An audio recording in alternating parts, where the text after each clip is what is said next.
This is Digital Anarchist. Hey everyone, thanks for joining us for another TechStrong TV segment here. My guest for this segment is Scott Buchholz of Deloitte. Scott, welcome to TechStrong TV. Alan, thanks for having me. It's great to be here. Thank you. It's our pleasure to have you on here. I really like that background. You know, one of the nice things about doing these interviews over Zoom is people get to pick their background, so to speak, and it's always interesting to see the different backgrounds they have, and I would expect nothing less of Deloitte than to have a quality background like that. But Scott, go ahead. I was going to say, it beats the spare bedroom view that I'm in, so. Yes. Well, we've had, so the end of this month will be a year of doing TechStrong TV. We started with COVID, basically. And over that year, I will tell you, we've had a few somewhat embarrassing episodes of whether it be the spare bedroom or the outside or the kitchen. We once had one lady she was in London, and the way her flat was laid out, the bathroom was on one side of the kitchen. I guess the bedrooms were on the other side of the kitchen. Her husband didn't know that she was recording, and he came out of the shower to go to the bedroom, and yeah, I thought she was going to melt into our kitchen cabinets, but it's all good. It's the times we live in. Anyway, Scott, why don't we before we jump into what our topic is, why don't we give people a little bit of your background, your sense of what you do at Deloitte? Sure. Thanks, Alan. At Deloitte, I do a number of different things, a lot of them focused around emerging technology. So I lead our annual tech trends research that we've been doing for the past 12 years. I also am responsible for figuring out what is next for quantum computing and quantum technologies, and really just helping our clients figure out what to do as they look at what's over the horizon for technology. I'd love to have a conversation with you about quantum. I actually had interviewed someone from a security perspective, what it's going to mean for password security, and NIST and some of these organizations are already looking at this. But today we're going to talk about, you said it was the 12th edition of the Tech Trends Survey? That's fantastic. That's a body of work. Let's talk about that if you don't mind, Scott. It's your survey, it's your report. So I'm going to kind of ask you, what do you think of the big takeaways for our audience? It's interesting because after 12 years of doing this, what we've been trying to do is look 18 to 24 months just over the horizon. We're trying to find things that are present in technology today, but that are likely to be at scale in the future. And, a couple of interesting things maybe for your audience are, we publish our report on the internet, so you can go download it from Deloitte.com. It's free to use and review. And we include client stories. So one of the things we've found is really important is being able to say, not just this is what's going on, but this is how somebody else has gotten there. And so this is to help you envision what your journey might be like. And so over the course of 12 years, we've seen all kinds of change. And what we've started to find is there are patterns that wind up reoccurring. Many of them are probably no surprise. Topics like the various flavors of modernizing systems and reviving them comes up time and time again. Artificial intelligence and machine learning winds up coming up, cybersecurity. This year, though, there were some topics around what does the future of work look like? How do we better align strategy and execution? That was actually a really interesting one. And so we've got topics like those, topics like diversity, equity, and inclusion technology, and a few other things as well. Absolutely. Scott, for me, one of the big things this year, and it's directly related to, the remote work situation and diversity, is more importantly, culture. The culture of the workplace, the culture of a organization. We're DevOps.com here, and among several other brands. And DevOps culture has always been an important piece of DevOps, but a lot of people pay lip service to culture. I don't know if they really understand how important it is. But I will tell you, just from our little small company here, with everyone being remote, we leaned more and more on our culture of who we are, how we work, how we interact, how we deliver, right? How we reach our audience. I can't emphasize. I think one of the big lessons of 2020 is it's a cultural thing.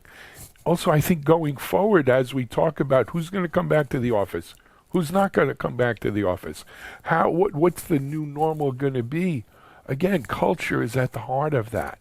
How do we maintain our corporate identity, our tribal knowledge, right? In this brave new world that we're going to be living in. So, I'm wondering if anything like that came up in the survey. Any kind of trends there? I would say that,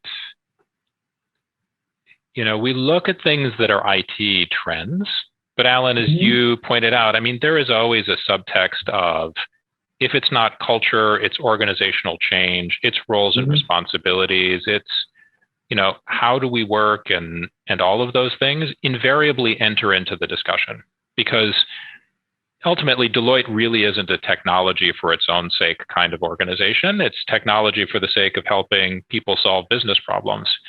And I have yet to run into a business problem that gets solved that didn't involve people somewhere along the way. And getting people to change is really the art of how all of this becomes successful.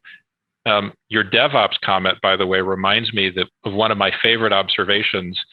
One of my colleagues who's in the organizational change management space used to go to the DevOps conferences, and she said, everybody would start by saying, culture's really hard, culture's really important, let's talk about technology. Tools. Yeah.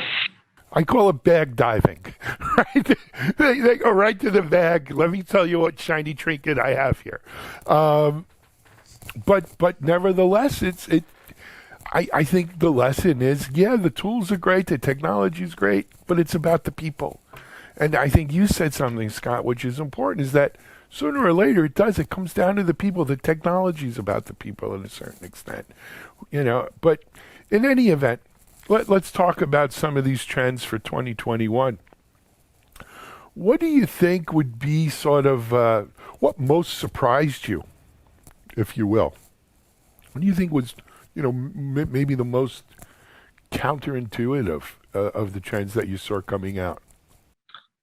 So I think the most counterintuitive one is a little bit the geekiest one. So I have to give you a little context first. Okay. What we're seeing, one of the trends that we identified, we call ML ops. So the idea of people, as they're trying to say, I want to do AI and machine learning, it's really hard in most organizations. If I'm trying to go from a dozen models to hundreds or thousands, I need something that looks like DevOps to smooth the path so that it's easy to go from idea to production.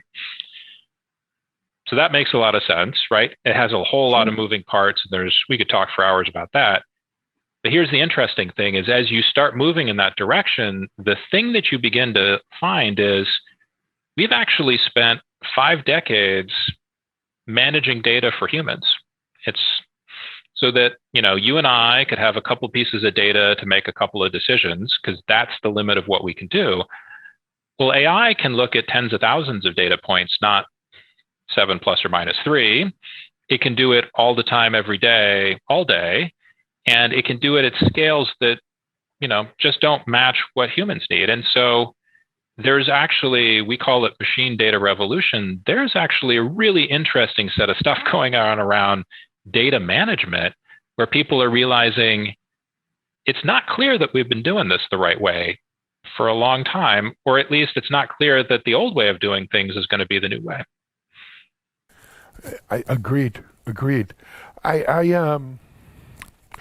So for the last 3, 4, 5 plus years, we've been hearing about AI and ML, and a lot of my friends in the technology world came to the point where, quite frankly, today and for the last 5 years, AI has been nonsense.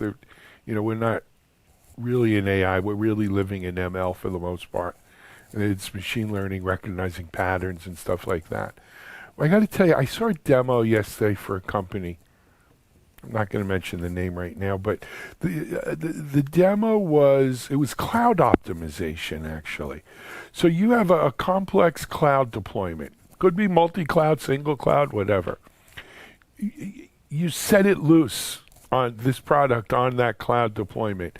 And using ML/AI and some algorithms, within an hour, it runs all the permutations of how to best configure and continuously optimize your cloud.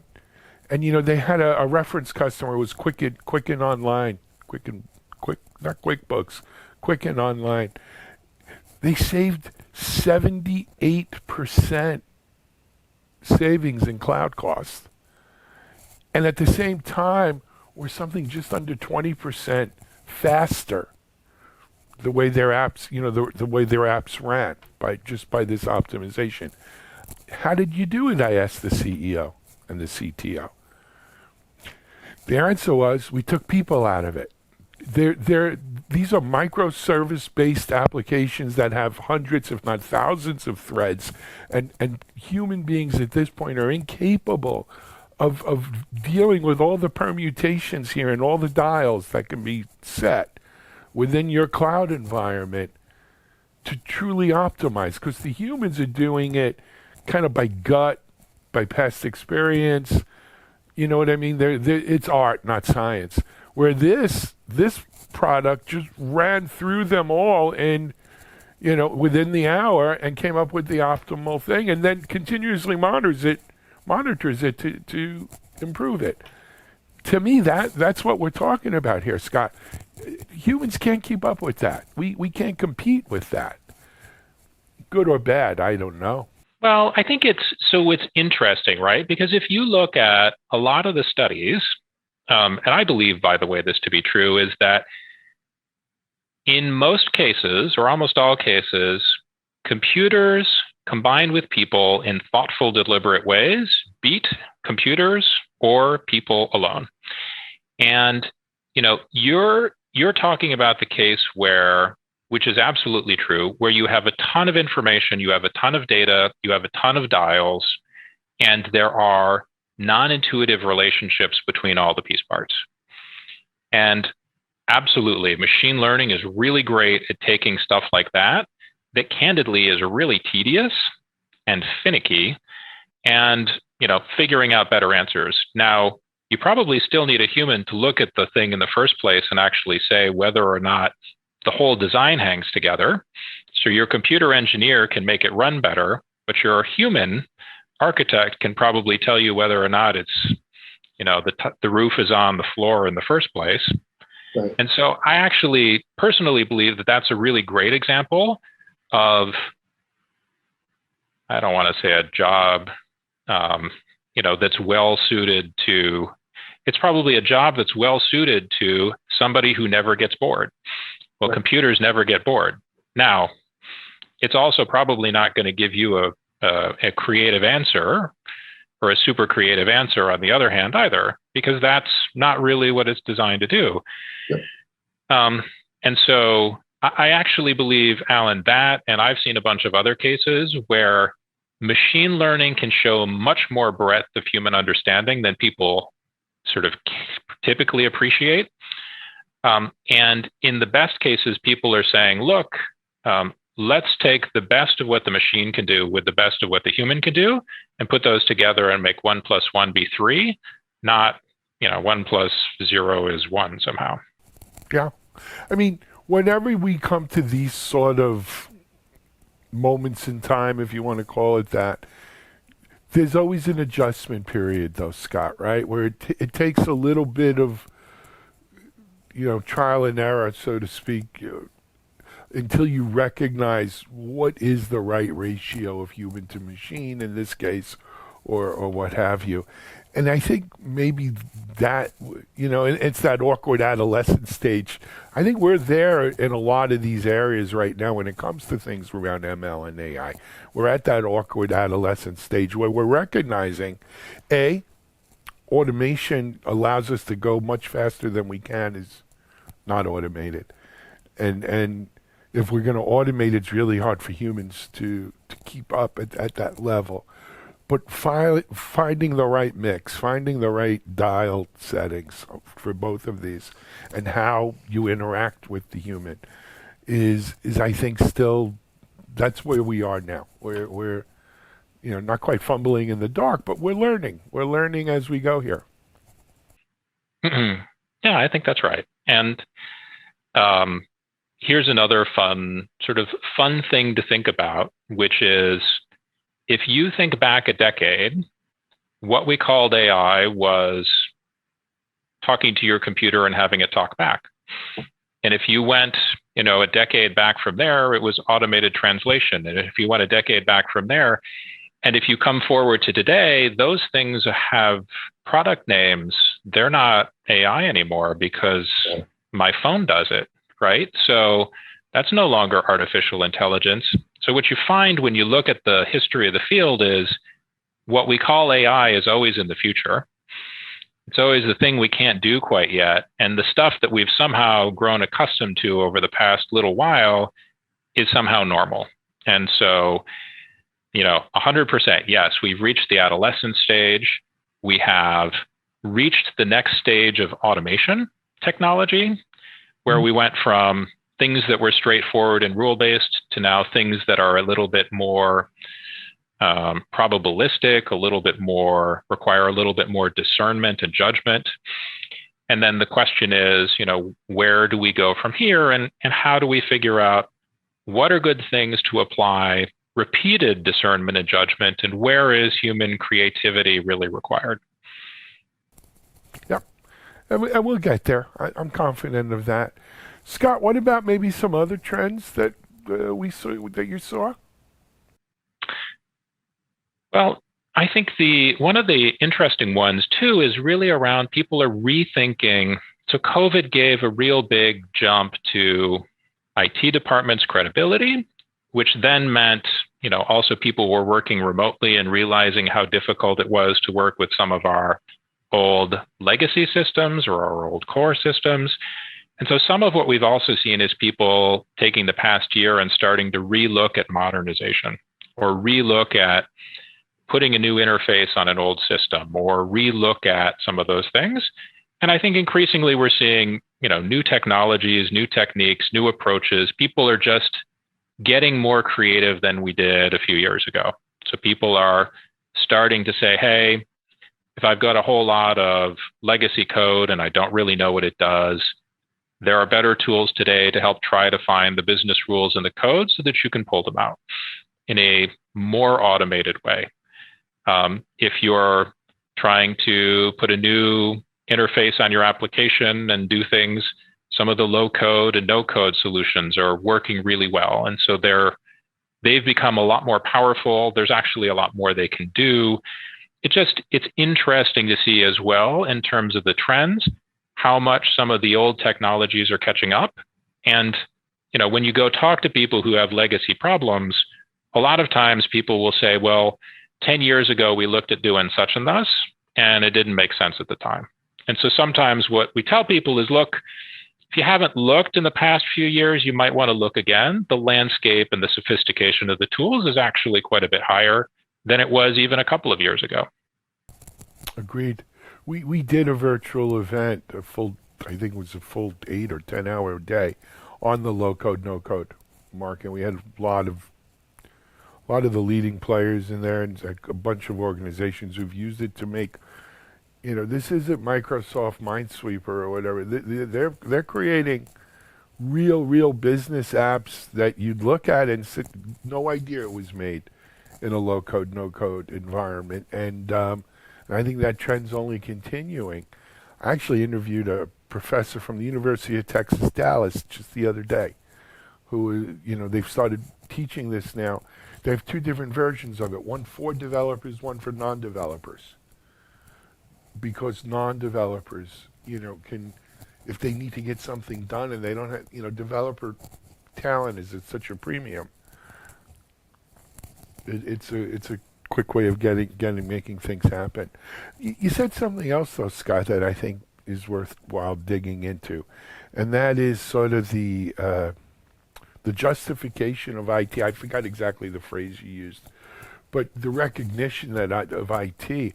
And I think one of the big things that we saw coming out of 2020 and into 2021 is that we're finally, non-IT C-level folks are starting to recognize that IT is not just a cost center anymore.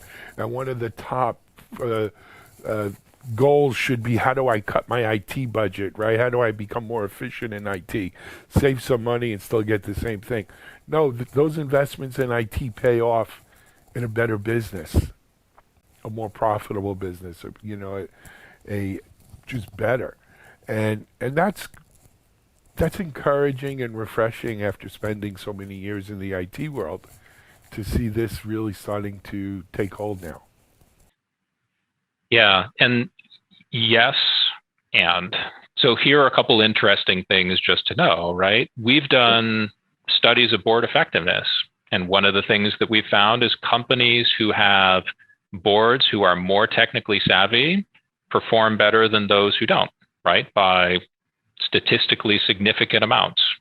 We've found that increasingly what organizations are finding is as that they come up with their corporate strategies, that the more technically savvy and technically aware the individuals are who are in charge of those, the more effective they are. Because if you think about it, Alan, if your strategy says we're going to turn left and your technology wheel only goes right, I keep telling people your organization's only going one way, right? And so the fact of the matter is what we're starting to see is people are saying, look, we need more technical savvy in our C-suite, because those are the people who have to be able to ask the questions and check the assumptions of the technologists who are, plugging the values into the system so that you get the results that you're after from an organizational point of view. And then maybe my last thought is there's a Fortune 50 CEO I've worked with over the years who I remember telling me, it appears to be largely gone the days when CEOs were proud of the fact that they had no idea what was going on in IT. Right. Right. Because, they would never have said, well, I don't know what's going on in finance or legal or accounting, right? Mm-hmm. But they were proud of saying, I didn't know what's going on in IT. And those days are fast disappearing because people are realizing IT more and more and more is a part of everything. Absolutely. That is good to hear. It's a good note to end on. Scott, we're almost out of time. I want to make, as I mentioned to you earlier, it goes quick, the time.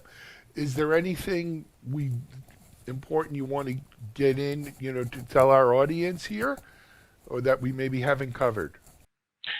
I think, look, I just think there's a ton of stuff going on. And so my thing for people is, if I were you, I would read our report, or at least read the executive summary and the client stories that are of most interest to you. But if even you don't do that, make sure that you're keeping up, keeping an ear to the ground with what's going on in technology.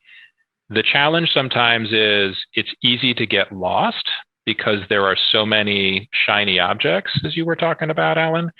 Yep. The reality, though, is if you can step back from what's going on, you realize the trends are actually repeating, recurring, and self-reinforcing. And so you can actually, whether it's our report or others, you can actually start to see a little bit more of what's going on. And that tends to be helpful when you're trying to figure out what to do next. Agreed. But you make a good point, Scott. For people who want to read the report, where can they go? If they just drop Deloitte Tech Trends into their favorite search box, it'll take you right to it. Perfect. Alrighty. Scott Buchholz here from Deloitte, talking about Tech Trends 2021.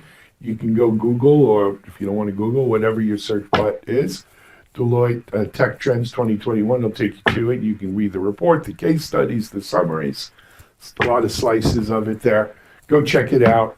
Scott, thanks for joining us. Come back and keep us posted. Love Alan, to talk about this stuff. This was great. Thank you so much for having me. Thank you. All right. That's it for this segment on TechStrong TV. We're going to take a break, and we'll be right back with another guest.